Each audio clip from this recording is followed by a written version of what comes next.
বন্ধুরা দেখো, আজকে আমার মেয়ের জন্মদিন। আমার মেয়ের জন্মদিনের খাওয়া দাওয়া দেখো। আমার মাটা কি দিয়ে ভাত খাবে আজকে।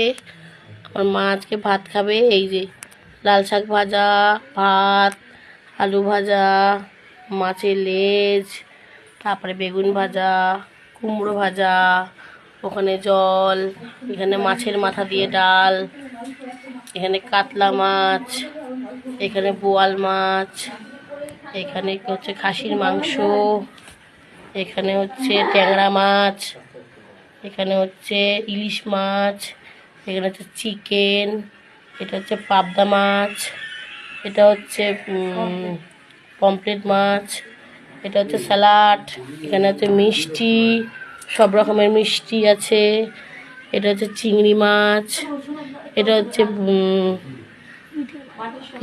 পিঠা মানে পাটিসাপটা, আর হচ্ছে গিয়ে মালপোয়া, এটা হচ্ছে নলেনগুড়ের রসগোল্লা, ওটা হচ্ছে পুলি পিঠা, আর এখানে যেটা আমার মেয়ে যা কিছু খায় সব কিছু। এটা হচ্ছে আজকে আমার মেয়ের জন্মদিনের খাবার। এই দেখো আমার মা বসেছে খেতে, এই যে আমার মা খেতে বসেছে, ঠিক আছে। হাই করো বন্ধুদের। এটা হচ্ছে আমার মা, এই যে ভাত খাবে আমার মা জন্মদিনে। তোমরা সবাই আশীর্বাদ।